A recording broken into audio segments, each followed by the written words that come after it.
Shalom semuanya, Bapak Ibu Saudara yang terkasih dalam nama Tuhan Yesus. Kami dari Gereja GBI Aberta Ministry. Kalau saat ini kami sedang video streaming untuk ibadah raya ya. Walaupun mungkin situasi saat ini ya kita tidak dapat beribadah di tempat kita masing-masing, tapi kita percaya ketika kita boleh mendengarkan di dalam video streaming ini, kita juga tetap beribadah di dalam Tuhan. Amin Bapak Ibu Saudara, tetap terus bersyukur kepada Tuhan karena Tuhan Yesus baik. Tuhan Yesus yang selalu melindungi setiap kita, setiap langkah kita, dan kita percaya Yesus tidak pernah meninggalkan kita sedetik pun. Amin. Puji nama Tuhan. Kalau saat ini walaupun kita di dalam video streaming, tapi kita percaya hadirat Tuhan tidak membatasi kita sedikit pun. Hadirat Tuhan tetap terus ada di dalam hidup kita. Amin. Kita saat ini mau meninggikan Tuhan di atas segala-galanya. Kita mau beribadah kepada Tuhan. Kita mau bersyukur kepada Tuhan karena Tuhan Yesus yang sungguh luar biasa dalam hidup kita. Terima kasih Tuhan. Terima kasih Allah. Terima kasih Yesus, Engkau sungguh baik dalam hidup kami Tuhan. Kalau kami boleh Tuhan saat ini Tuhan, di tengah-tengah dunia yang sedang bergejolak Tuhan, di tengah-tengah dunia yang saat ini dalam ketakutan, tapi kami boleh datang kepada Tuhan, kami boleh melayani Tuhan. Itu semua karena anugerah Tuhan yang sungguh luar biasa ya Allah. Terima kasih Tuhan, terima kasih. Oh haleluya.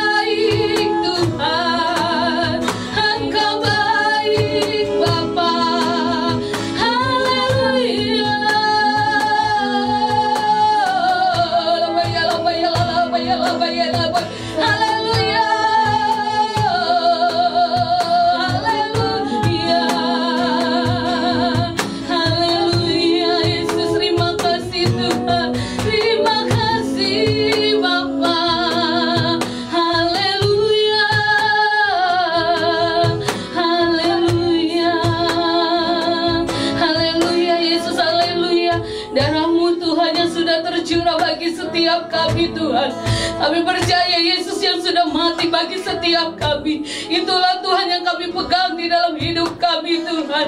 Haleluya Yesus, haleluya.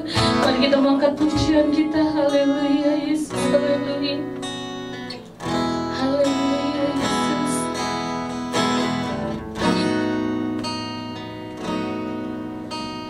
Dia Yesus telah mati bagiku. Dia Tuhan selamatkan jiwaku. Bagi Dia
Saat ini Tuhan kami datang kepada Tuhan, tidak membatasi tempat atau apapun Tuhan, kami datang kepada Tuhan. Tapi kami percaya ketika kami tinggikan Tuhan, ketika kami agungkan Tuhan di atas segala-galanya, maka Tuhan yang kami senangkan, maka Tuhan yang kami puji, kami muliakan Tuhan. Terima kasih Bapa, terima kasih. Mari Tuhan Kau menolong setiap ibadah kami saat ini Tuhan. Biarlah Tuhan yang mengurapi setiap kami, hamba-hambamu yang melayani, baik WL, baik singer, baik pemain musik Tuhan. Urapan Allah turun bagi setiap kami, sehingga satukan kami boleh menjadi satu kesatuan tubuh Kristus. Ya Tuhan, setiap ujian kami boleh menyenangkan hati Bapa di surga. Khususnya juga hamba-Mu yang akan menyampaikan kebenaran firman Tuhan. Kami percaya Engkau urapi Bapak Pendeta Kurniawan Dharma Saputra Tuhan, dengan pengurapan yang baru yang daripada Engkau, sehingga kebenaran firman-Mu boleh memberkati setiap kami hanya di dalam nama Yesus. Terima kasih Bapak, terima kasih. Kuduskan, sucikan tempat ini Tuhan, agar tempat ini boleh layak untuk kami Tuhan, meninggikan Engkau di atas segala-galanya Bapak. Terima kasih Bapak, terima kasih. Kami serahkan ibadah kami dari awal, pertengahan hingga akhirnya hanya di dalam nama Yesus. Haleluya, amin. Haleluya. Saya percaya semua bersuka cita, amin. Amin. Karena saat ini adalah waktunya Tuhan. Kita percaya ketika Tuhan yang sudah menolong kita, maka kita senantiasa mengucap syukur kepada Tuhan, amin. Kita mau mengatakan Yesus tetap baik di atas segala-galanya, amin. Kita akan pujian kita, Engkau baik, haleluya.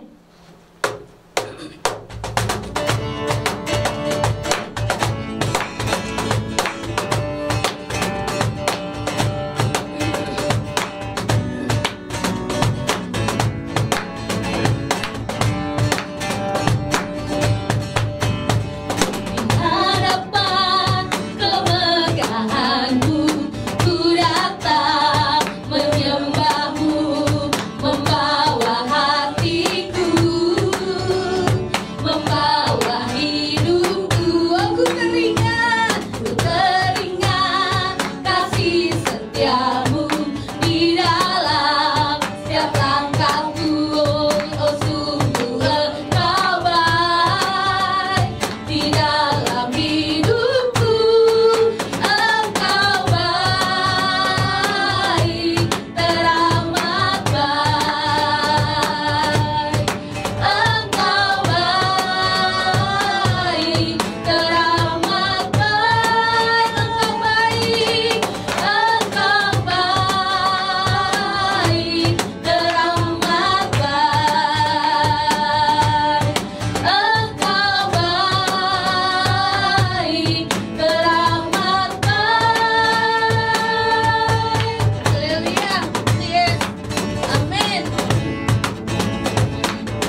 terjadi, tetap Yesus adalah yang terbaik dalam hidup kita. Amin. Puji nama Tuhan.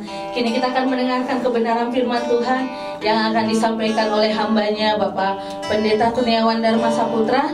Kita mau angkat pujian kita, waktu Tuhan. Haleluya Yesus.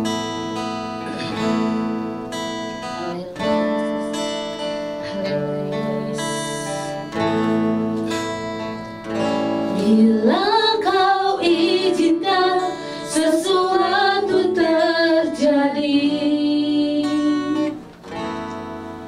ku percaya semua untuk kebaikanku. Bila nanti telah tiba waktumu, ku percaya kuasa-Mu memulihkan hidupku. Bila kau izinkan sesuatu terjadi, amin Yesus, haleluya Tuhan. Ku percaya semua untuk kebaikanku. Bila nanti telah tiba waktumu, ku percaya kuasa-Mu memulihkan hidupku. Waktu Tuhan pasti yang terbaik, walau kadang tak mudah dimengerti. Lewati cobaan, ku tetap percaya waktu Tuhan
Mari kita tundukkan kepala, kita berdoa bagi kebenaran firman Tuhan.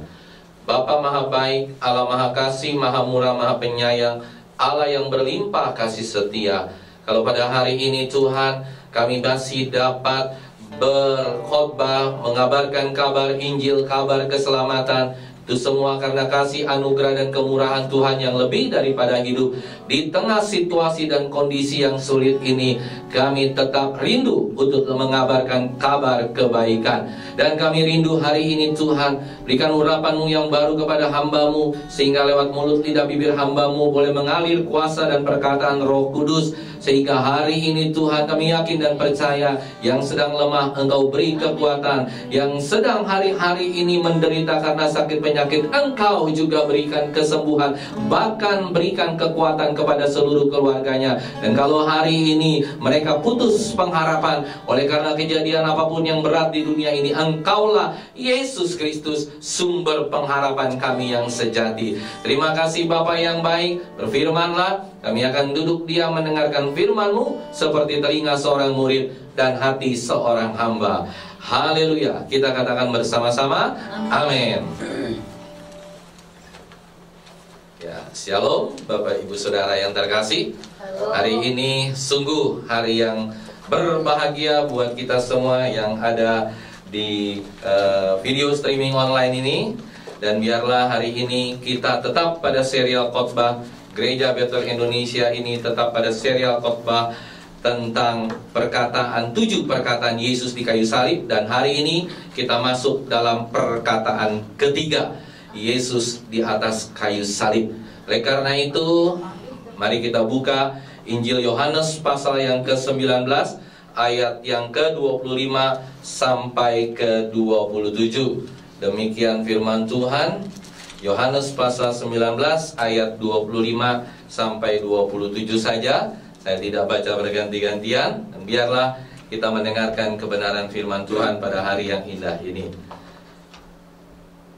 Dan dekat salib Yesus berdiri ibunya dan saudara ibunya, Maria, istri Klopas, dan Maria Magdalena.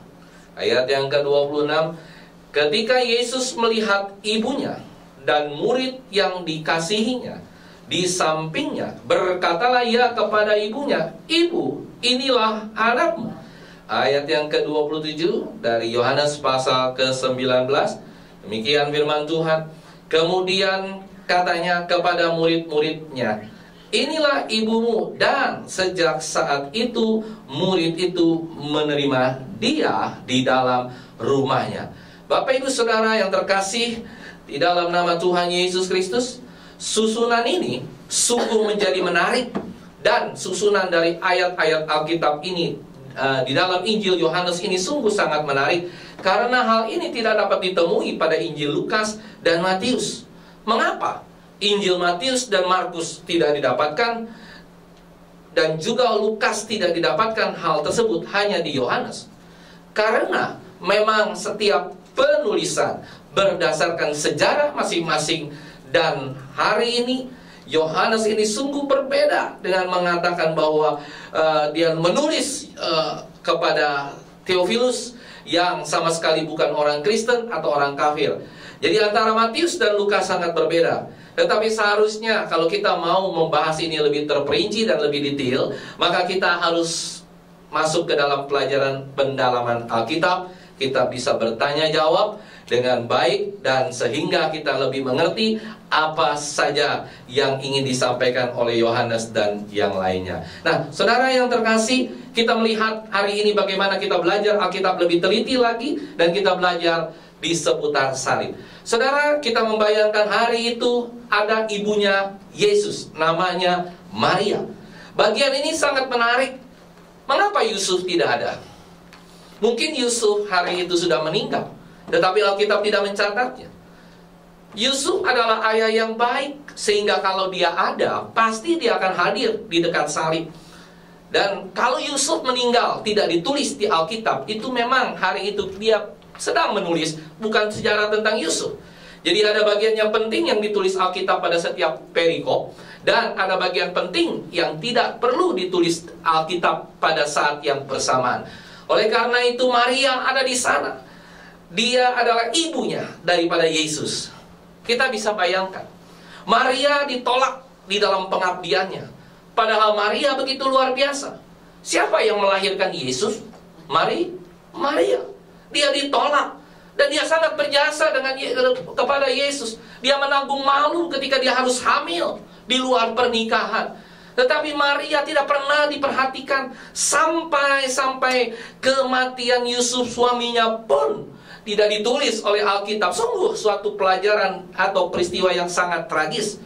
Dan saya ingin mengambil hikmat di sini bahwa ternyata ketika kita mengiring Yesus, saya mau katakan, kita sudah berbuat yang terbaik bagi Yesus, mungkin tidak dapat dibandingkan dengan Maria. Tetapi ketika kita mengiring Yesus, mungkin kita mengalami sakit penyakit, kita mengalami pencobaan yang begitu luar biasa, kita tidak dianggap di dalam satu pelayanan. Nah, hari ini saya mau katakan, sekalipun kita diperlakukan seperti Maria, dan mungkin kita katakan anak Tuhan nggak mungkin susah. Saya mau katakan hari ini anak Tuhan nggak mungkin miskin. No, bisa saja itu terjadi, Bapak Ibu Saudara. Dan ini terjadi penyesatan yang sangat miris, sangat tragis, sangat ironis. Dan saya mau katakan hari ini kalau kita bisa mengerti betapa luar biasanya pengorbanan Maria, tetapi Maria tidak dianggap, itulah seharusnya yang menjadi teladan dalam kehidupan kita, dalam kita melayani Tuhan, dalam kita berkeluarga, dalam kita berbisnis, dalam kita melakukan apapun. Itu seharusnya bisa kita teladani. Oleh karena itu Bapak Ibu Saudara yang terkasih, kita melihat bahwa ternyata anak-anak Tuhan itu sama seperti Maria. Dia tidak perlu orang yang selalu kaya raya. Dan ada orang yang bilang sehat dan kaya itu tidak salah. Sakit dan miskin itu juga bukan dosa.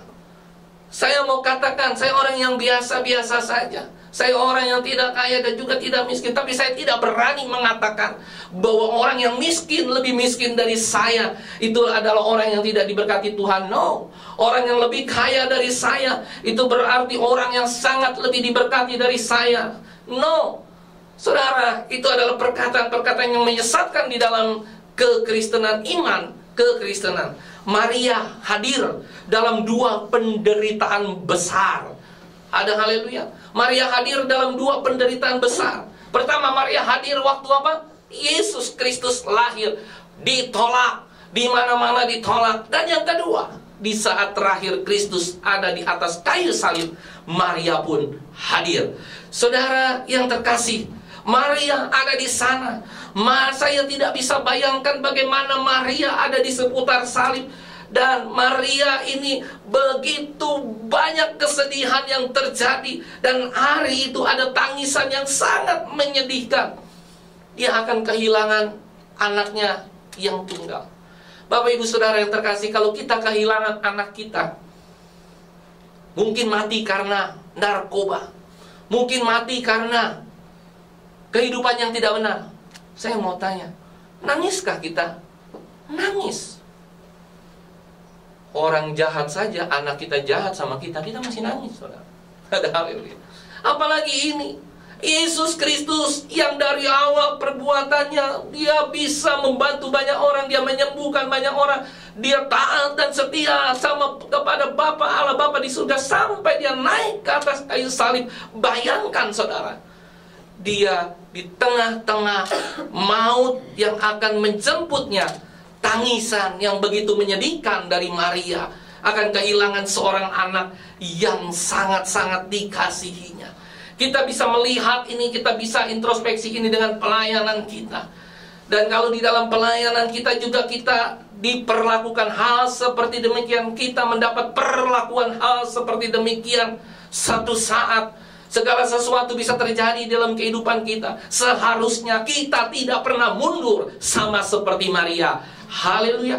Jangan mundur. Jangan mundur dalam pelayanan apapun yang terjadi. Kita harus terus kepada Tuhan. Kita harus terus menyembah Tuhan. Kita harus terus bersekutu dengan Tuhan. Karena apa, Bapak Ibu Saudara? Karena buat Tuhan bukan langkah awal yang menentukan, tetapi langkah akhir yang menentukan. Dan coba kita bayangkan, Maria tidak pernah dipakai dalam pelayanan. Maria tidak pernah dipakai sebagai seorang majelis. Maria tidak pernah dianggap apa-apa di dalam suatu pelayanan gereja. Padahal Yesus anaknya begitu powerful, begitu luar biasa. Dan saya mau katakan, hari ini seharusnya teladan Maria ini kita teladani sebagai teladan yang luar biasa. Ada haleluya. Saya mau katakan, waktu Yesus disalib, Maria ada di sana, hatinya tersayat melihat anaknya yang disalib. Dan kalau kita melihat ada orang-orang di sekelilingnya, diperhatikan Bapak Ibu Saudara, ada orang-orang di sekelilingnya daripada Yesus, tapi ternyata mereka tidak pernah tersayat hatinya. Padahal ada orang yang mungkin hari itu hadir disembuhkan. Ada orang yang hari itu mengalami mujizat. 5.000 orang diberi makan 5 roti dengan 2 ikan. Hari itu ada kemungkinan besar mereka sedang hadir di situ. Tapi hati mereka tidak tersayat melihat Yesus Kristus mati di atas kayu salib. Saudara yang terkasih, ke-12 muridnya juga tidak ada, 11 muridnya tidak ada. Yang ada hanya satu-satunya, yaitu Yohanes. Dialah memang murid yang paling dikasihi oleh Kristus. Yohanes itu paling dekat dengan imam-imam. Dia paling dekat dengan Kristus. Dan dia paling dekat dengan Maria, ibunya Kristus. Dan kalau kita melihat, saudara, tulisan-tulisan dari Yohanes adalah tulisan-tulisan yang paling smart, paling pintar. Kalau kita lihat tulisan Yohanes, begitu bagus, begitu terstruktur. Dan hanya ini saja Yohanes yang menuliskan. Tidak ada Lukas kabur, Matius kabur, semua kabur, saudara. Hanya ada Lukas, hanya ada Yohanes saja yang mau mengiring Yesus sampai pada akhirnya. Saya mau katakan, cerita atau kisah salib ini adalah kisah yang sangat penting. Karena kalau tidak ada ini, kita tidak mengerti tentang perkataan ketiga dari Tuhan kita Yesus Kristus ketika dia ada di atas kayu salib. Perkataan ketiga ini sangat penting. Karena itulah Yohanes mencatat. Dan dia ada di sana meratapi Yesus, meratapi bersama-sama dengan ibu Yesus dan orang-orang yang ada sekelilingnya. Tetapi sungguh sayang, mereka nggak bisa menolong. Mereka nggak berdaya menolong Yesus. Walaupun mereka semua tahu, Yohanes tahu, Maria tahu, Pontius Pilatus tahu, semua ahli-ahli Taurat, orang Farisi tahu bahwa sebenarnya Yesus tidak bersalah. Sungguh ironis dan sungguh tragis, saudara. Mereka melihat detik-detik di mana Kristus akan mengalami kematian. Sungguh sesuatu hal yang tidak mudah untuk kita bayangkan. Coba kita bandingkan dengan para prajurit dan rakyat. Mereka semua ada di sana. Ngapain mereka semua ada di sana? Mereka hanya mengolok-olok Kristus. Mereka semua dekat dengan salib. Saya mau katakan, mereka semua dekat dengan salib. Ada haleluya. Semua dekat dengan salib. Mereka dekat, tetapi mereka tidak ada hati untuk tersayat hatinya karena Kristus disalib. Begitu juga dengan kita, orang-orang percaya. Kita dekat dengan salib. Ada haleluya. Amin. Di rumah kita kalau perlu ada 5 salib. Salib yang pertama ada di depan pintu kita untuk menangkal bara bahaya, termasuk virus corona. Ada haleluya. Di tengah-tengah ada salib lagi untuk mengangkal kuntilanak, gondoruo, dan yang lain. Dimasuk lagi ke dalam di rumah kita masing-masing, di kamar tempat tidur kita masing-masing. Ada salib lagi masing-masing untuk menangkal tuyul dan sejenisnya. Dan mungkin untuk menangkal yang kiriman-kiriman santet dan yang lainnya. Saudara, orang Kristen dekat dengan salib, tapi mempergunakan yang salah dengan salibnya. Mereka dekat dengan salib ke gereja. Mereka melihat salib ke gereja. Mereka mengerti tentang salib. Tapi tidak ada satu orang pun yang mau sangkal diri pikul salib. Biarkan Yesus yang memikul salib. aku akan happy. Ada haleluya. Biarkan Yesus yang memikul salib, biarkan dia yang sengsara, biarkan dia yang mati, biarkan dia yang berkorban, karena dia Allah. Sungguh pengajaran yang sesat dan menyesatkan di dalam gereja. Saudara, jemaat hari-hari ini fisiknya dekat dengan gereja, ada haleluya. Fisiknya dekat dengan salib, tetapi salib itu sendiri tidak pernah ada dalam hati mereka. Bahkan banyak orang-orang yang pakai kalung salibnya segede segede gajah. Wah, besar salibnya dipakai, ya kan? Orang-orang saya nggak tahu ya, saya nggak bisa sebutkan, banyak sekali salibnya, banyak. Cincin salib, jam ada yang pakai salib juga, saya lihat luar biasa. Tapi saya mau katakan, salibnya itu tidak pernah ada di dalam hati mereka. Kenapa? Sama seperti orang-orang ketika Kristus Yesus itu disalib.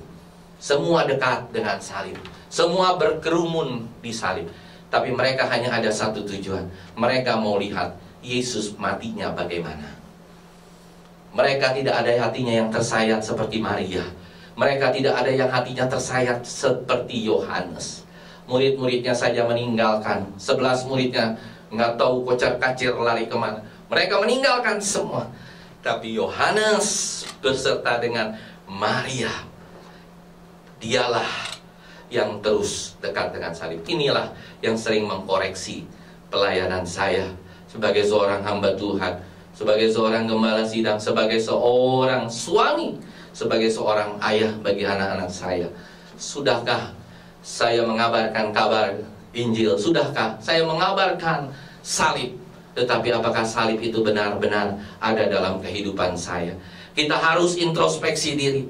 Bukan hanya salib dan kita perdengarkan di mimbar khotbah, tapi seharusnya salib itu menjadi pola hidup dalam kehidupan kita.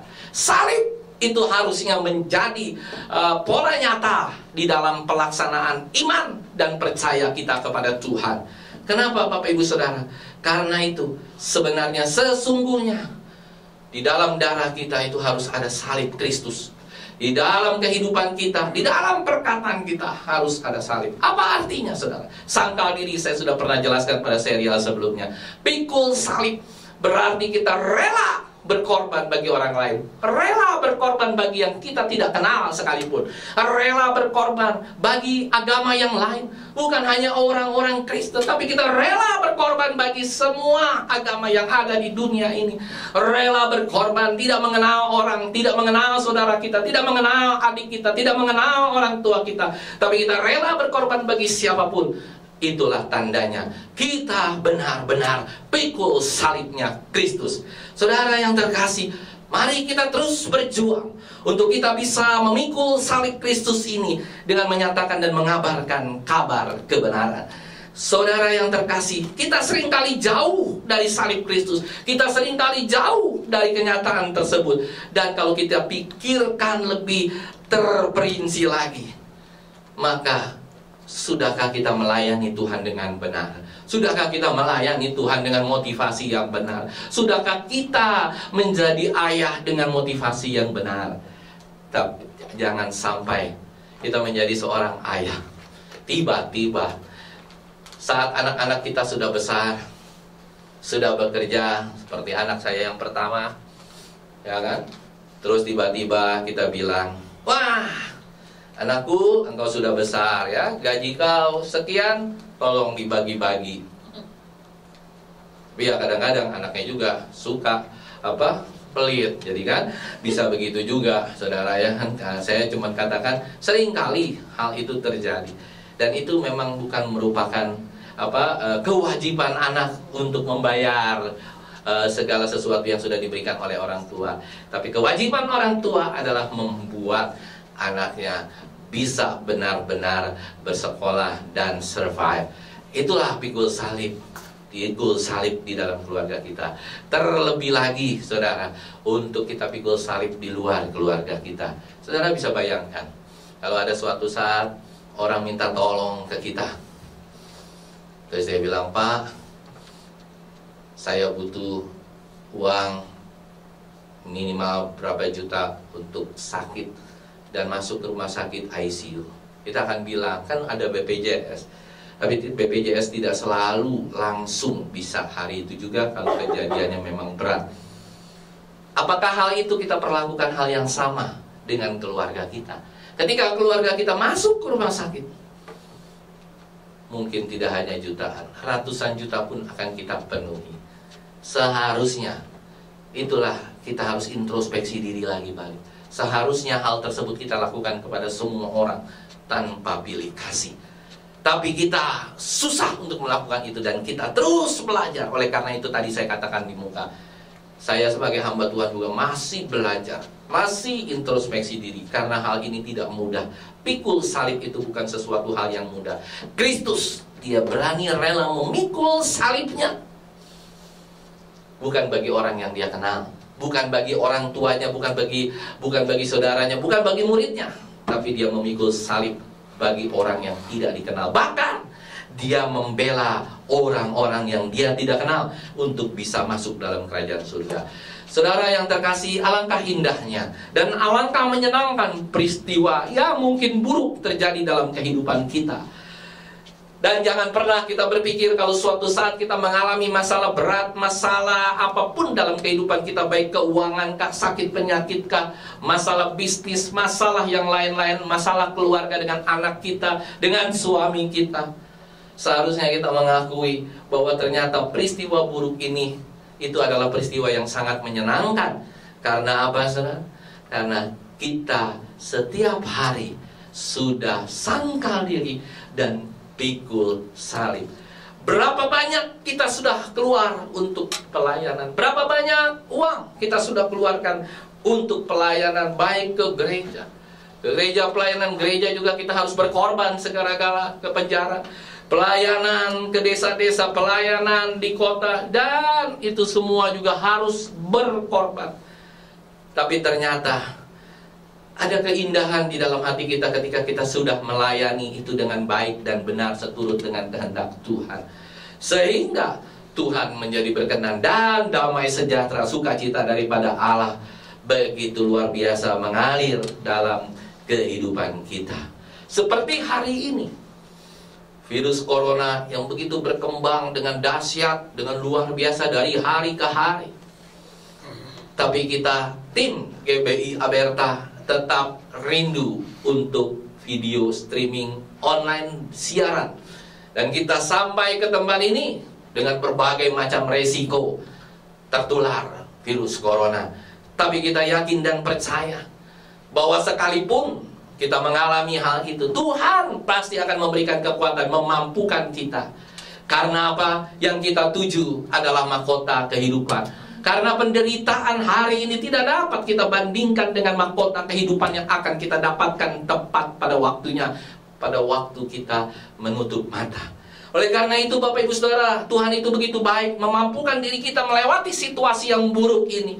Dan kami yakin dan percaya banyak pengalaman berat yang dilakukan juga oleh Maria. Kita nggak bisa bandingkan pengalaman kita dengan Maria yang begitu berat, begitu luar biasa. Kita nggak akan pernah bisa bandingkan. Kenapa kita tidak bisa bandingkan? Karena berbeda, sangat berbeda. Hari-hari ini kalau kita masih diberikan Tuhan penderitaan demi penderitaan yang terjadi, dan kita sampai di ujungnya, dan kita tetap setia sama Tuhan, saya yakin dan percaya kita harus terus menguji diri kita sampai sejauh mana kita mengikut Yesus. Apakah kita mengikut Yesus ketika kita dalam keadaan senang, ketika tidak ada bencana yang terjadi di seluruh dunia, kita tetap ikut Yesus. Dan ketika ada bencana besar, kita goyah. Seharusnya kita nggak boleh goyah, tetapi kita tetap harus berhikmat. Jangan sampai kita tidak berhikmat, tetap mengumpulkan orang, ribuan orang, ratusan orang, puluhan orang di dalam satu gereja. Dan ketika mereka semua tertular, apakah itu yang menjadi itu yang menjadi tujuan kita untuk beribadah?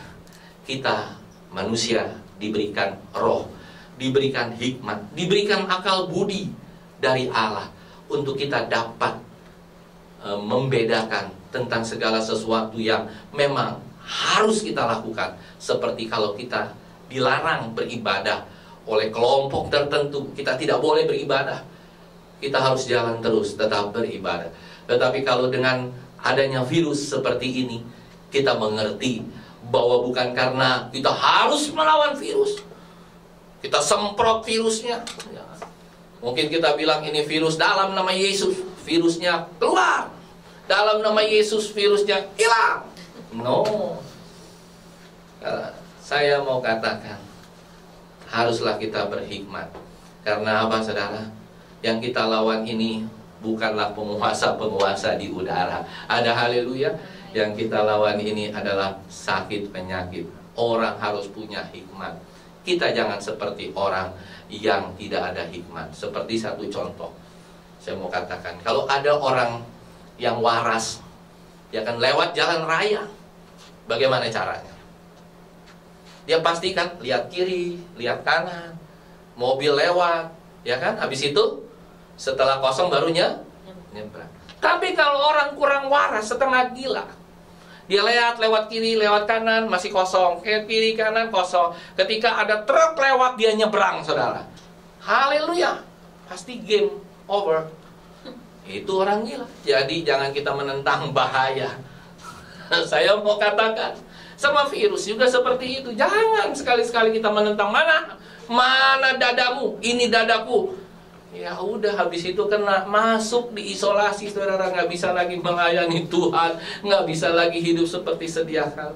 Saya mau katakan hari ini buat kita semua di tempat ini, biarlah kita punya hikmat dari Tuhan, dan bersyukurlah selalu dalam segala keadaan. Yang percaya katakan amin. Kita bersyukur dengan keadaan hal-hal yang terjadi hari-hari ini. Kenapa?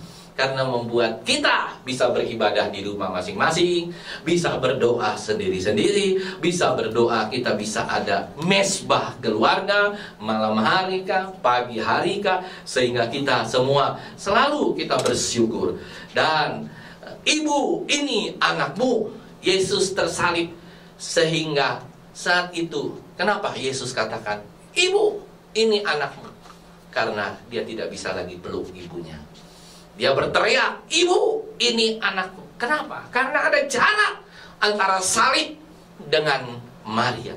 Ada jarak, dan Maria tidak juga bisa membelai anaknya. Maria tidak bisa membelai Yesus.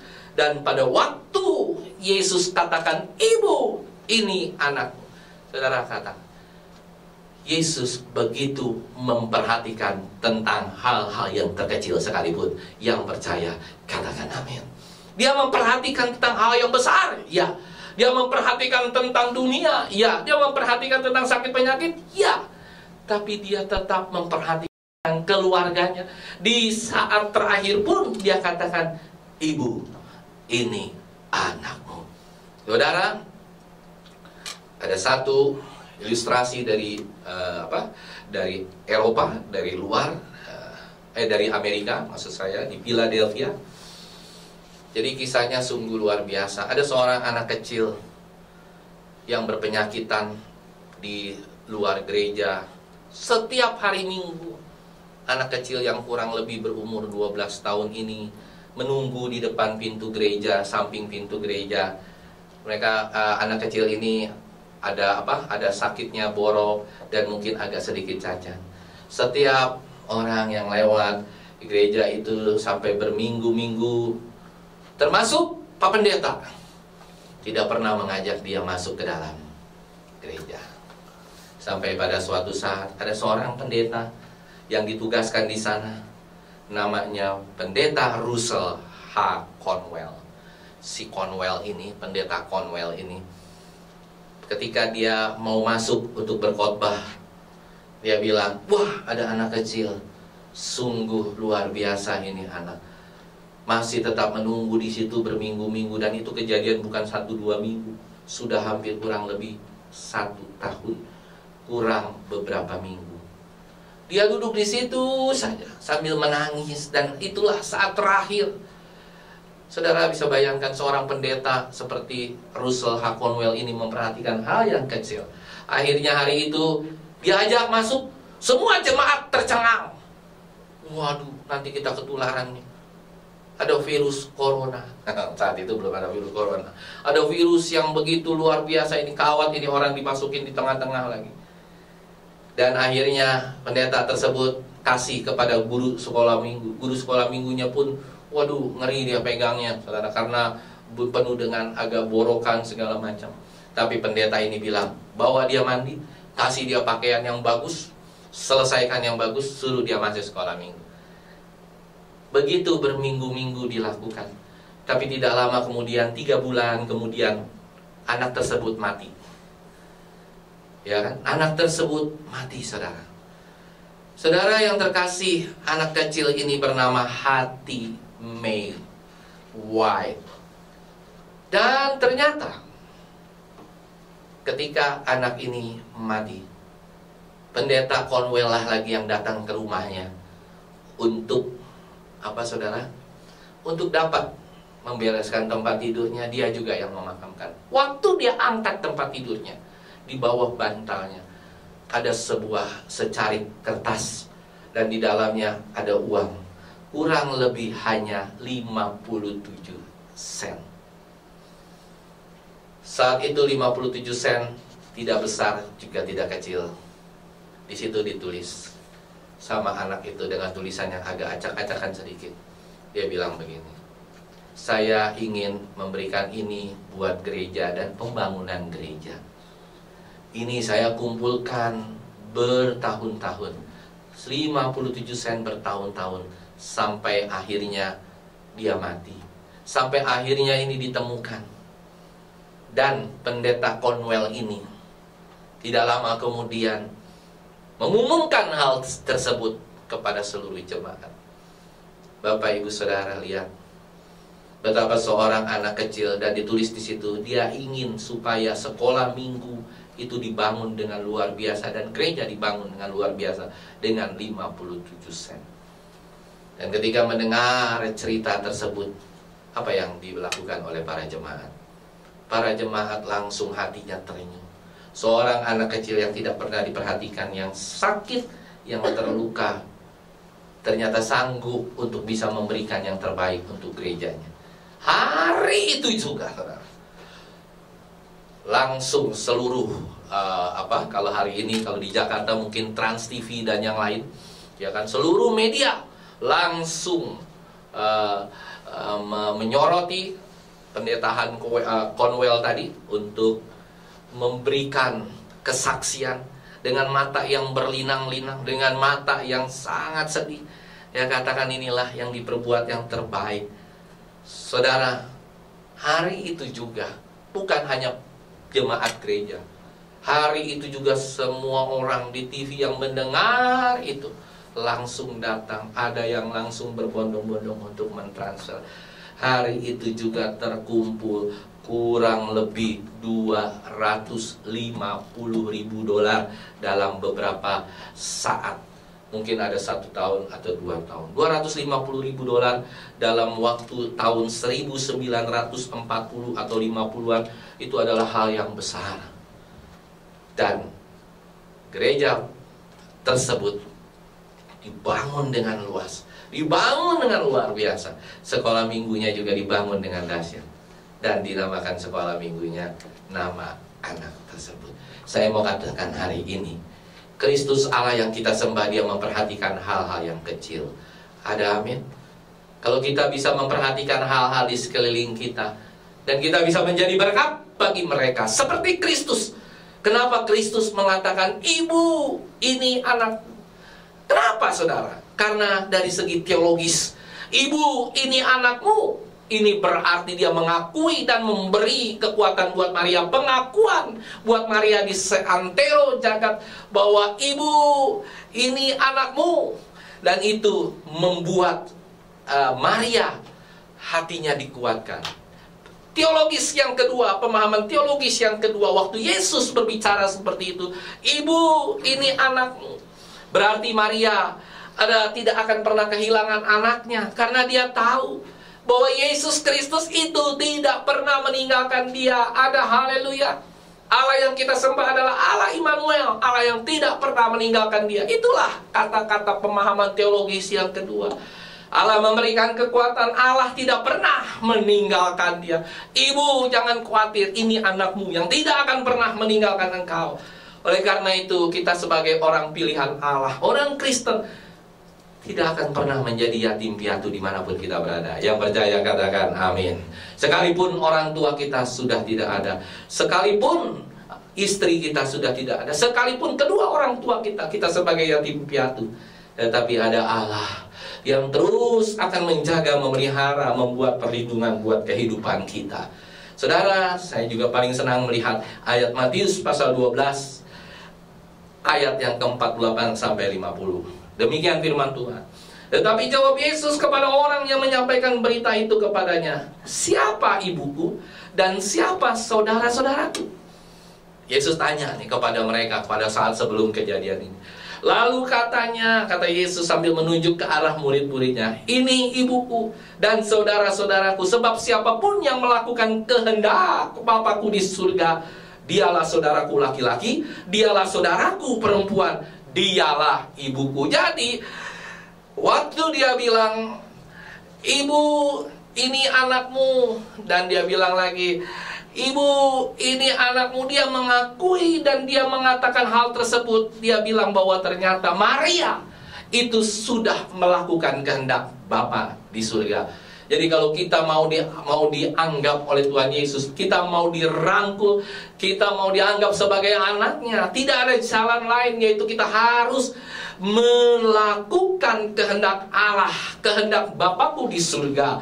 Dialah saudaraku laki-laki, dialah saudaraku perempuan, dialah ibuku. Oleh karena itu, Bapak Ibu Saudara, inilah harta yang paling luar biasa, harta yang paling besar. Kalau kita lihat, Yakobus mati paling muda, tetapi Yohanes yang mengalami peristiwa salib ini, dia mati paling terakhir di Pulau Patmos. Ibu ini anakmu, itu adalah suatu pemahaman teologis yang sangat luar biasa.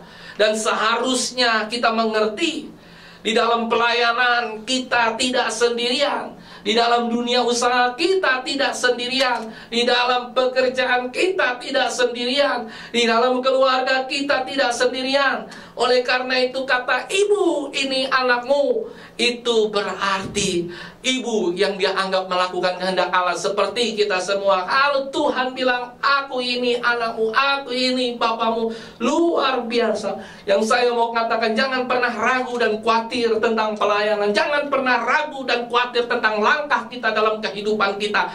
Asal saja kita rela berkorban bagi pelayanan, kita rela berkorban melakukan segala sesuatu, pasti hidup kita akan dijamin oleh Tuhan sepanjang kehidupan kita. Semua keluarga kita akan dijamin oleh Tuhan. Dan Tuhan rindu pelayanan kita itu boleh berdampak bagi orang lain, boleh menghasilkan kasih terhadap semua orang. Sama seperti Yesus, sekalipun dia di atas kayu salib, dia masih tetap mengingat ibunya.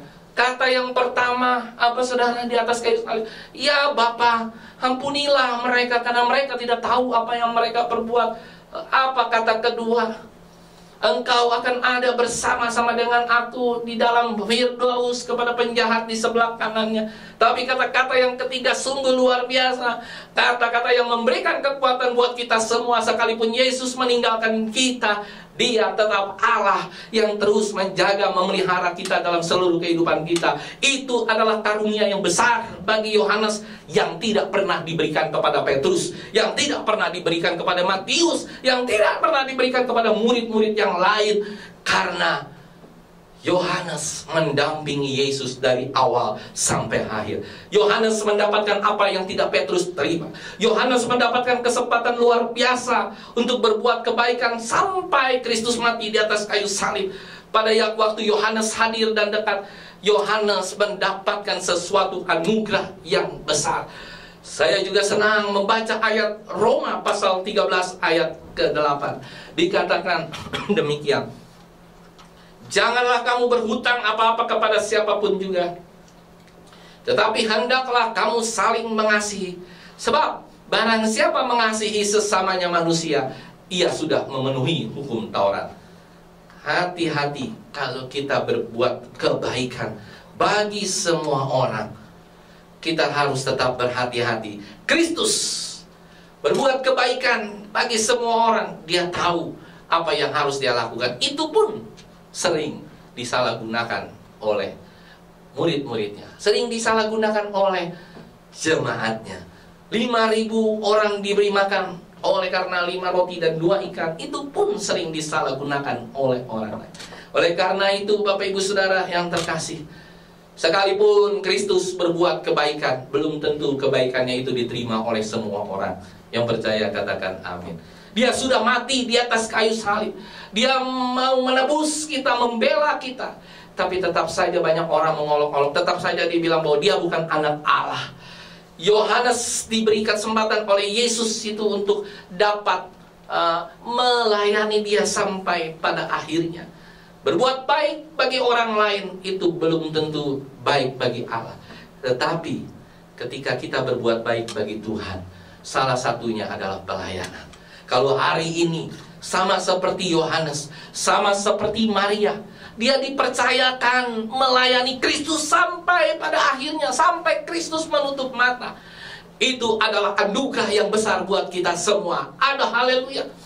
Anugerah yang besar. Jadi kalau kita nih hari-hari ini masih diberikan kesempatan oleh Kristus untuk melayani Tuhan, baik lewat video streaming ini kah, lewat penjara kah, lewat pelayanan kita di tempat-tempat lain, melayani Tuhan, bukan hanya berkhotbah, melayani orang-orang di pinggir jalan. Bahkan hari ini saya salut dan angkat topi kepada para dokter, kepada para tenaga medis, para suster, semua yang melayani virus corona di ruang isolasi.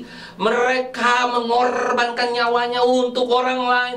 Mereka benar-benar siap 24 jam untuk berkorban bagi orang lain. Nah, kalau kita hari-hari ini diberikan kesempatan seperti itu adalah kesempatan yang tidak main-main dari Tuhan.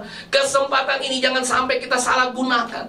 Karena apa? Karena Yesus sudah mati bagi kita. Dia menebus kita, Dia mengampuni kita. Dia mati di atas kayu salib. Dia mengorbankan dirinya tanpa pamrih. Tidak ada pamrih sedikit pun dari Kristus untuk Dia mengorbankan nyawanya bagi kita semua. Jadi kalau hari ini kita mengalami kejadian buruk di dalam pelayanan kita, sungguh itu merupakan sesuatu keuntungan. Karena apa? Yohanes dititipkan sesuatu pelayanan yang besar dari Tuhan kita Yesus Kristus. Jadi jangan sampai ada orang yang berpikir, kalau kita mengalami penganiayaan di dalam gereja, terus kita sering bilang ada gereja dibakar, wah, pendetanya mati. Terus kita bilang, aduh puji Tuhan, kita nggak mati ya kayak dia. Ada pendeta yang lagi berkhotbah, jeger, mati ditembak. Kita bilang, aduh puji Tuhan, Tuhan lindungi saya, kita nggak mati kayak pendeta wanita itu yang ditembak mati. Puji Tuhan. Ada pendeta, ya kan, sementara ini yang banyak kena virus corona, mati. Puji Tuhan, kita nggak mati kena virus corona. Dalam pelayanan, no. Rubah paradigma kita.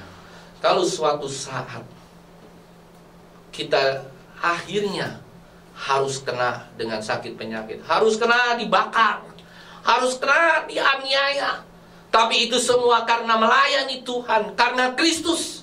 Bukan kita kena ugal-ugalan gara-gara kita ngumpul di kafe kopi tiam, kopi siam, bahkan kopiam, katanya kan.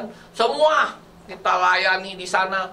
Kita ngumpul-ngumpul, anak-anak muda nih yang paling sering ngumpul-ngumpul, ya kan? Tiba-tiba kena virus corona, ya itu mah bukan pelayanan. Kata malaikat ketika dia mati, ya ini mah bukan pelayanan. Tapi ketika kita sedang melayani Tuhan, tiba-tiba kita terjangkit seperti para pendeta tersebut terjangkit virus corona dan meninggal. Praise the Lord. Saya yakin dan percaya, bukan karena dia tidak teliti, bukan karena dia main-main, dia tidak sengaja. Banyak sekali saya dengar cerita dari teman-teman saya yang belum lama ini meninggal dari seluruh denominasi. Saya mau katakan hari ini Bapak Ibu Saudara, mereka adalah orang-orang yang paling beruntung karena mereka mati dalam melayani Tuhan. Sungguh luar biasa. Saya seringkali iri, saya seringkali jealous. Kalau bahasa Inggris dikatakan jealous, bahasa Batak atau bahasa Inggris dikatakan jealous, saudara. Saya seringkali, luar biasa ya. Mati seperti itulah yang sebenarnya kita inginkan. Jangan kita mati gara-gara kegemukan, makan babi, makan anjing, ya kan, makan RW, makan RT, makan RW, makan RW, apa sih namanya, RW 1, RW 2, B1, B2, kita makan itu semua, akhirnya kita mati. Ya itu namanya bukan kita mati karena Kristus. Kan habis saya melayani, Pak, habis saya melayani, saya makan B1, nggak lama sore habis makannya, makan B2, besok pagi makan lagi B3, ya matilah. Saudara, itu namanya bukan melayani Tuhan dan mati di dalam Tuhan. Nah, saya mau katakan, bahagia sekali orang yang mati karena Tuhan. Karena kenapa, saudara? Lebih cepat dipanggil sama Tuhan kan lebih baik. Ada amin? Karena orang Kristen paling suka kalau ditanya, siapa hari ini yang mau masuk surga atau neraka? Paling senang orang bilang masuk surga, tetapi matinya nggak mau. Nah, kalau kita mau jujur sebenarnya di dalam pelayanan, di dalam kita bekerja lah ya, sehari-hari berbisnis, siapa sih sebenarnya yang kita layani? Buat apa kita berbisnis? Buat apa kita bekerja, saudara? Buat diri kita sendiri atau buat Tuhan atau buat orang lain? Itulah yang menjadi pertanyaan menarik buat kita semua. Dan jangan mimpi kalau di dalam pelayanan itu kita selalu hebat, selalu rapi, selalu luar biasa. No, pasti banyak berantakan di dalam satu pelayan. Banyak pekerjaan Tuhan di gereja kita, GBI Aberta Ministry ini terjadi karena kemurahan Tuhan. Kita bergumul setiap tahun untuk membayar gereja, untuk membayar kontrak gereja sampai 16 tahun. Saya yakin dan percaya, itulah pikul salib yang harus kita lakukan. Dan karena itu saya mau katakan, pekerjaan Tuhan yang dikerjakan dengan caranya Tuhan pasti akan dibiayai oleh Tuhan sendiri. Salib adalah paradoks. Kelihatannya Yesus tidak berdaya, tetapi di kayu salib itu penuh dengan kuasa yang luar biasa. Ibu, ini anakmu. Ibu, ini anakmu. Itu mengatakan bahwa Kristus tidak mewariskan apa-apa. Mungkin Maria berpikir, kalau anakku jadi seorang yang luar biasa, melayani Tuhan. Oh, zaman sekarang kan kalau pendeta ngetop, pendeta bisa menyembuhkan orang sakit, membangkitkan orang mati, pendeta itu pasti kaya raya nggak? Pasti kaya raya, saudara. Tapi Yesus tidak. Dia tidak punya apa-apa, saudara. Karena itu Maria tidak dapat warisan apa-apa dari Yesus. Maria hanya dapat warisan satu-satunya dari Yesus. Yesus tidak pernah bilang ketika dia mati, "Ibu, ini anakmu." Terus Yesus bilang begini, "Coba ibu cek di lemari saya, ada emas berkilo-kilo, ada uang begitu banyak." No. Yesus mewariskan satu hal, iman dan percaya yang Yesus wariskan kepada Maria. Ada haleluya. Maria diwariskan iman oleh Yesus. Dan kalau saudara perhatikan baik-baik, orang Amerika itu nggak pernah mewariskan uangnya kepada anak-anaknya lebih dari 10%. Ada amin? Saya juga sebagai seorang hamba Tuhan nggak punya apa-apa. Yang saya wariskan adalah iman dan percaya kepada anak-anak saya. Supaya apa, saudara? Supaya mereka tetap kuat di dalam pergumulan yang makin hari makin berat. Tapi kalau di Amerika, clear. Kalau mereka punya harta 100 miliar, hanya 10 miliar buat anak-anaknya, 90 miliar. Kalau punya 100 miliar, 900 juta dia berikan buat donasi, foundation, untuk amal. Hanya 100 juta dibagikan. Kalau anaknya ada 5, 100 juta bagi 5. Begitulah sistem di Amerika. Luar biasa, saudara. Ya, jangan kita ikut-ikutan orang dunia. Anak kita wariskan seluruhnya. Ini wariskan, itu wariskan, ini wariskan. Karena apa? Belum tentu apapun yang engkau wariskan, anak-anak itu akan menjadi berguna. Banyak anak-anak yang diwariskan harta begitu luar biasa, ternyata narkoba, ternyata terlibat seks bebas dan yang lainnya. Oleh karena itu, Kristus mewariskan kepada Maria iman dan percaya. Ibu, ini anak. Terus disambung dengan ayat yang ke-27. Lalu kata Yesus, kemudian katanya kepada murid-muridnya. Nih, perhatikan saudara. Kemudian katanya, ayat yang terakhir ini, kepada murid-muridnya, inilah ibumu. Dan sejak saat itu murid itu menerima dia. Menerima siapa? Maria di dalam rumahnya. Ini berkat yang luar biasa dari Yesus. Yesus memberitahukan kepada murid-muridnya, inilah ibuku. Banyak sekali orang yang hari-hari ini mendapat anugerah besar dari Allah. Yesus tidak pernah memberikan warisan yang luar biasa buat murid-muridnya. Tapi kalau kita lihat di sini sungguh paradok. Yesus mewariskan siapa? Nenek-nenek tua, si Maria. Kalau kata orang Batak, Maria. Si Omi, Maria. Diwariskan nenek tua ini kepada murid-muridnya. Saudara bayangkan, Yesus tidak mewariskan apa-apa. Murid-muridnya dibuat kocar-kacir. Habis itu muridnya dibilang, ini orang tuaku, aku wariskan kepadamu. Coba kalau saudara pikir baik-baik, mau nggak saudara diwariskan nenek-nenek umur 70 yang saudara nggak kenal, 80 yang saudara nggak kenal, tinggal sakit, bengek lah, sakit rematik lah, jantung lah, mesti pulang pergi dokter, rumah sakit, UGD segala macam, diwariskan yang model begitu, saudara. Tapi di sini anugerah yang luar biasa besar. Kenapa, saudara? Karena murid-muridnya, terutama Yohanes, tahu bagaimana harus membalas budi kepada Yesus.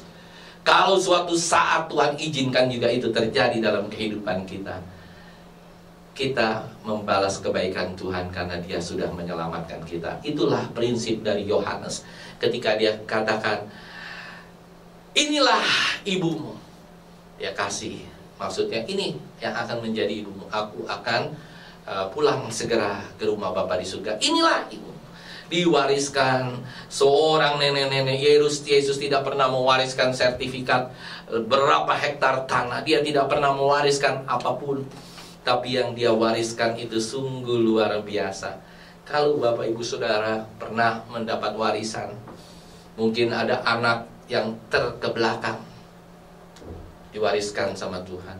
Mungkin ada seseorang di sini yang diwariskan sama Tuhan, mempunyai jodoh yang kurang sepadan. Bukan kurang sepadan dalam hal iman, tapi kurang sepadan dalam hal pendidikan dan yang lain-lain. Saudara, kalau itu memang dari Tuhan, saya yakin dan percaya Dia akan bisa kita pakai menjadi saluran berkat bagi orang-orang lain. Bukan berkat jasmani, tetapi berkat rohani. Kita bisa menjadi teladan bagi orang-orang lain. Ibu, ini anakmu, dan ini ibumu. Murid-muridnya luar biasa. Langsung mereka menerima ibunya Maria. Kenapa, Bapak Ibu Saudara? Karena mereka tahu cara membalas budi, merawat ibunya Yesus sekalipun Yesus sudah tidak ada. Maria adalah contoh ibu yang luar biasa. Yohanes adalah contoh anak yang luar biasa. Dan hari ini saya ingin ingatkan di khotbah hari ini untuk Gereja Bethel Indonesia Aberta Ministry maupun kepada jemaat terkasih. Ingat baik-baik. Yesus katakan apa? Ini ibumu. Ketika saudara merawat orang tua saudara yang sudah dalam keadaan tua renta, yang sudah tidak punya apa-apa lagi, yang mungkin sakit-sakitan, yang mungkin hari itu dia tidak dapat lagi melakukan apa-apa, ingat baik-baik, engkau pernah dirawat. Semenjak bayi engkau tidak bisa berbuat apa-apa. Semenjak bayi engkau tidak bisa makan, tidak bisa minum. Dia orang tuamu, ibumu yang memberikan minum, memberikan makan, memberikan segala-galanya. Tapi ketika sudah besar, orang tuanya ini dilempar, dibuang. Bahkan kalau bisa dimasukkan ke dalam panti jompo. Sungguh tragis, saudara, hal tersebut terjadi di dalam kehidupan kita. Saya mau katakan, rawatlah ibumu seperti ketika Kristus memberikan ini kepada Yohanes. Dua teladan yang luar biasa.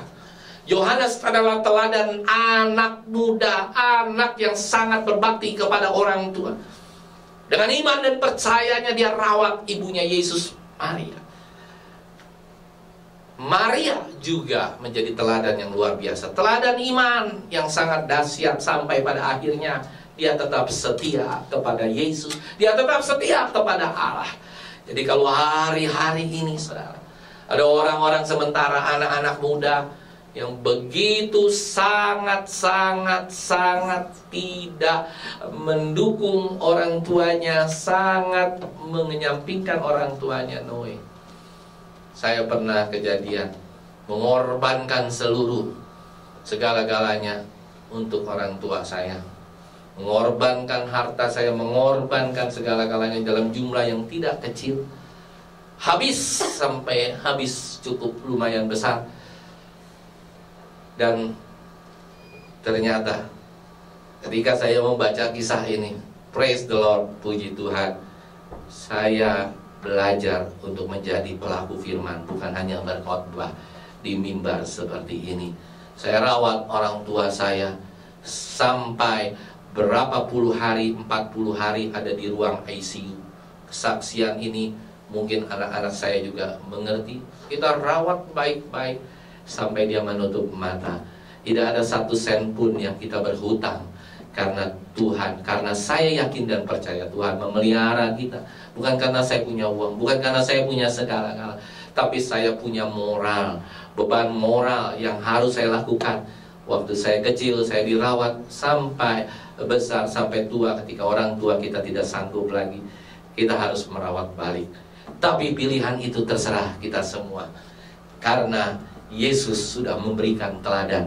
Maria memberikan teladan, Yohanes memberikan teladan.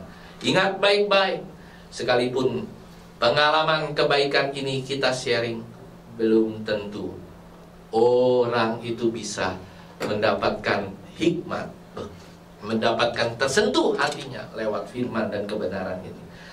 Puji Tuhan kalau kita hari ini bisa sering menolong orang, bisa sering menolong orang dalam pendidikan, di dalam pekerjaan, di dalam apapun. Dan saya yakin dan percaya apapun yang kita sudah lakukan, pasti suatu saat, dan kita tidak boleh berharap, tapi pasti suatu saat Tuhan akan memberikan kebalikannya.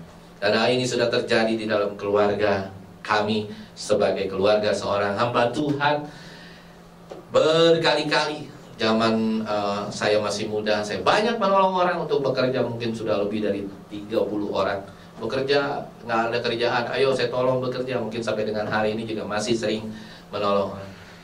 Dan saya lihat anak-anak saya, keluarga kita tidak pernah sekalipun dikecewakan. Anak pertama saya bekerja sebelum lulus di wisuda, lepas wisuda langsung bekerja. Anak yang kedua juga sama, sebelum wisuda baru lulus sidang sudah bisa bekerja. Puji Tuhan, Bapak Ibu Saudara yang terkasih. Saya nggak bilang kita harus melakukan percis seperti iman dan percaya saya, jangan. Karena iman dan percaya saya, kejadian, pengalaman saya tidak bisa dikopi, dijalankan dengan Bapak Ibu Saudara. Ini hanya menjadi peringatan, ini hanya menjadi pengalaman, supaya kita semua bisa mengerti bahwa apapun yang kita lakukan, Tuhan tidak pernah berhutang. Dan saya mau katakan hari ini, komitmen kita di dalam menjadi seorang hamba Tuhan dan gembala sidang, bahwa kita tidak akan pernah merepotkan jemaat terkasih GBI Aberta. Ada haleluya. Kristus adalah contoh, dia tidak pernah merepotkan jemaatnya. Yang percaya katakan amin. Yang mati di atas kayu salib, dia tidak pernah bilang, gue mau mati di atas kayu salib, ayo berbondong-bondong datang, tolong saya. Ya kan? Kita sakit, kita mengalami penderitaan, jangan kita bilang share di Facebook, share di mana, WhatsApp, share di Instagram. Pendeta Kurniawan sedang sakit, mau dioperasi kelingkingnya misalnya, lagi sakit mau dioperasi jantungnya. No. Kalau bisa udah selesai dioperasi, sudah berkhotbah kembali, baru kita bersaksi. Nggak perlu jemaat menjenguk, bukan karena tidak memerlukan hal-hal tersebut, bukan. Tetapi biarlah Kristus itu menjadi teladan dalam kehidupan kita. Karena dengan kita mengharapkan manusia itu untuk menjenguk dan yang lain, lalu nggak dijenguk, kita sakit hati. Tapi kalau dengan melakukan ini sudah kita tanam baik-baik dalam kehidupan kita, hanya ada satu pribadi yang selalu mendampingi kita seperti Kristus di atas kayu salib. Dialah Allah Bapa lah yang terus mendampingi dia sampai dia menyerahkan nyawanya. Penebusan Kristus di atas kayu salib membuka jalan keselamatan bagi semua orang. Dia telah memberikan dirinya habis-habisan. Dia telah memberikan tubuh dan darahnya di atas kayu salib, sehingga hal itu menjadi teladan bagi kita semua. Kristus melihat dari kayu salib dua orang yang sangat dikasihinya, ibunya Maria dan Yohanes, murid yang dikasihinya, yang dinamakan Rasul Yohanes. Demikian pula kita semua. Lalu kita mengerti konsep ini, yaitu konsep tentang perkataan ketiga dari Kristus di atas kayu salib. Ibu, ini anakmu. Dan dikatakan, inilah ibumu. Kita mengerti sekarang bahwa perkataan ketiga ini menguatkan kita untuk kita tetap mendapatkan iman dan percaya kita kepada Tuhan. Dan perkataan ketiga ini untuk lebih menerangkan tentang teladan Yohanes yang beriman tanpa warisan, yang beriman tanpa warisan harta. Dia diwarisi seorang nenek tua yang bernama Maria. Dia tetap setia sama Tuhan sampai dia mati di Pulau Patmos. Amin. Demikian firman Tuhan yang kiranya dapat menjadi kekuatan buat kita semua. Tuhan memberkati. Silakan.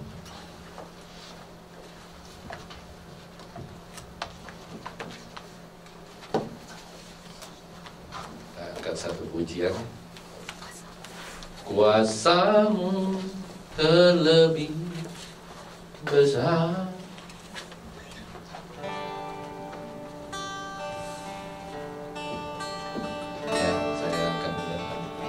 Para singer tadi. Kuasamu terlebih besar, Tuhanku terlebih besar, tak pernah terlambat janji-Mu ya Tuhan, menolong hidupku.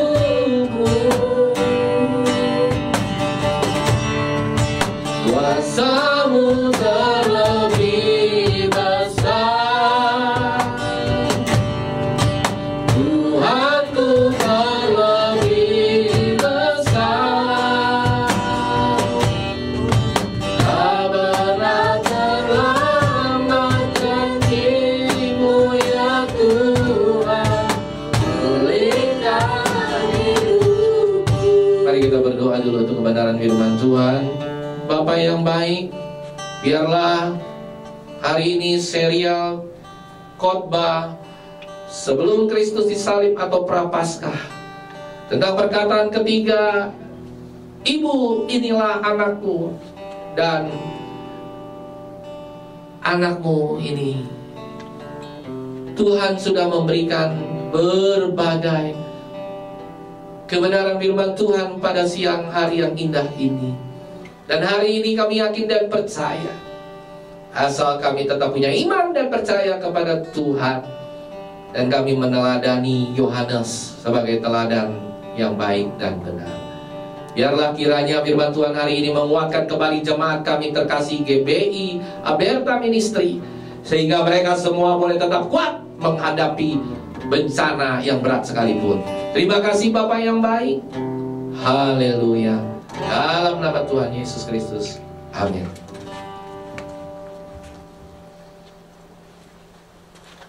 Haleluya, puji nama Tuhan. Kalau kita sudah diberkati oleh kebenaran firman Tuhan, oleh hambanya Bapak Gembala Sidang kita, Pendeta Kurniawan Dharma Saputra, biarlah setiap kebenaran firman Tuhan yang sudah disampaikan itu yang boleh menjadi rema di dalam hidup kita, bahwa kita tidak perlu takut di dalam menghadapi situasi apapun, tetapi kita boleh senantiasa memiliki pengharapan di dalam Tuhan, dan kita percaya setiap kita anak-anak Tuhan boleh di dalam lindungan Dia. Amin.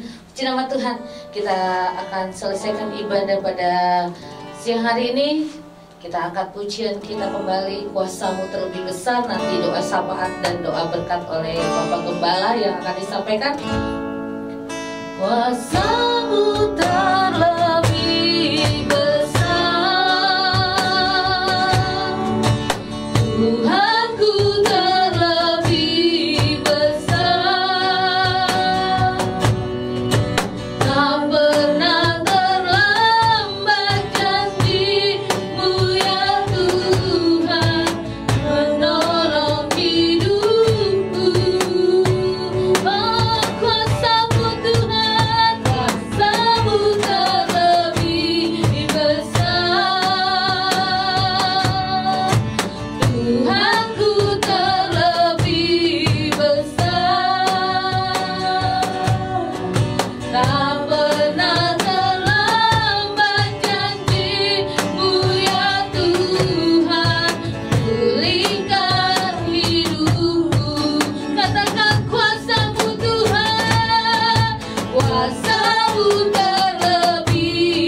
puji, hormat, dan syukur kami naikkan kepada Tuhan kami Yesus Kristus, Allah yang kami sembah, Allah yang hidup, Allah yang luar biasa dalam kehidupan kami.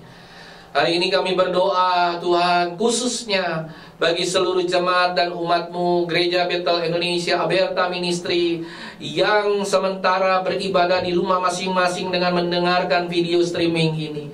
Bapa, kiranya Engkau menjagai mereka, menjaga kesehatan mereka, menjaga keluarga mereka, menjaga semuanya Tuhan di dalam kehidupan mereka, agar mereka diluputkan dari segala bara bahaya, bencana, sakit, penyakit apapun yang sedang terjadi di dalam bangsa dan negara kami. Bapa yang baik, kami juga terus berdoa untuk seluruh umat-Mu GBI Aberta ini juga Tuhan, kiranya Tuhan juga memberikan mereka berkat-berkat rohani, ada damai, sejahtera, sukacita daripada Allah sementara mereka ada di rumah.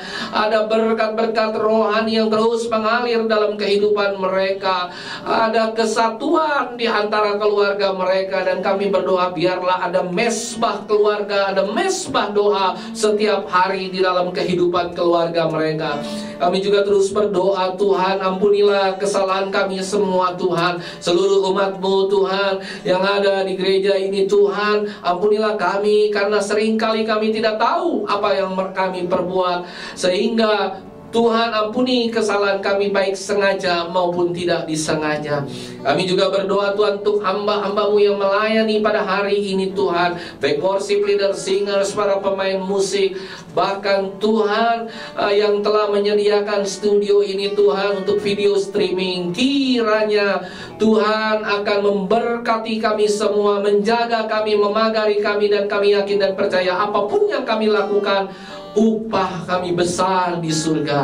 Terima kasih Bapa yang baik. Kami juga terakhir berdoa Tuhan untuk seluruh program-program gereja yang akan dilakukan lewat video streaming Tuhan. Sampai pada waktunya kami yakin dan percaya Tuhan akan bekerja dengan dahsyat, heran, dan ajaib, sehingga tidak ada apapun yang dapat memisahkan kami dari kasih Kristus, sehingga kami tetap dapat beribadah, kami tetap dapat mendengar firman Tuhan, kami tetap dapat bersukacita karena Tuhan.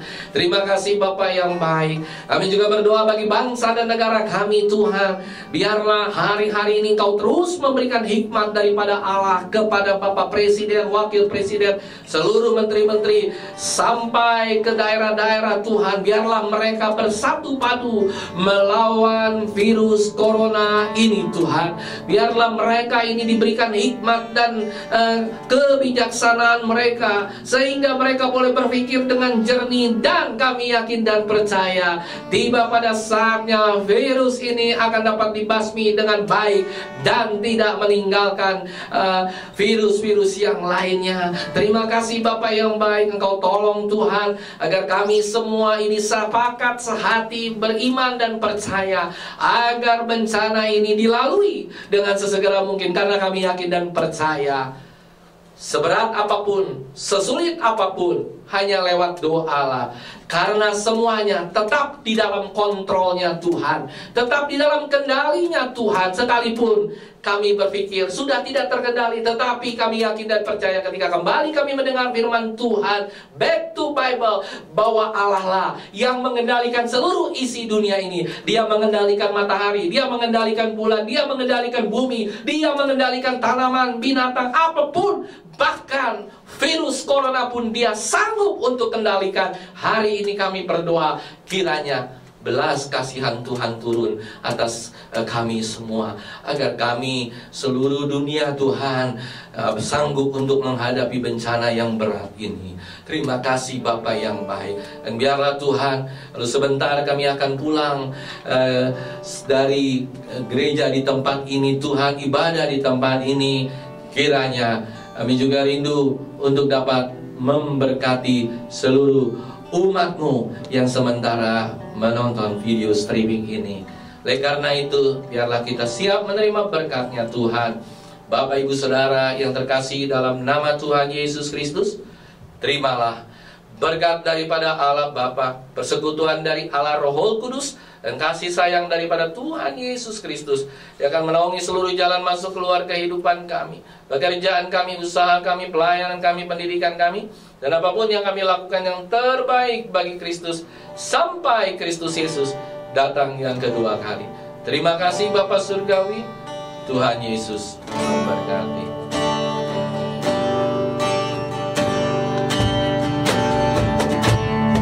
Ku bersyukur padamu Tuhan, sebab kasih setiamu di dalam hidupku, anugerahmu bersama hatiku di setiap langkahku.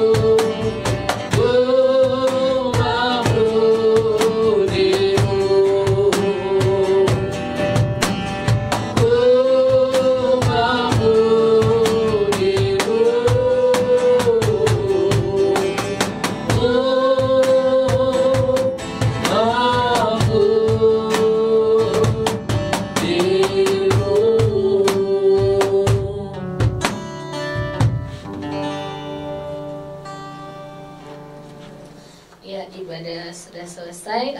Untuk sedikit pengumuman bagi kita jemaat Tuhan ya, yang di GBI Aberta Ministry, sambil menunggu nanti informasi selanjutnya, apakah minggu depan kita akan streaming kembali atau bagaimana, nanti kita akan sampaikan melalui WA group yang ada di gereja kita. Mungkin itu saja. Terima kasih buat semua saudara-saudara kita ya, khususnya jemaat Tuhan.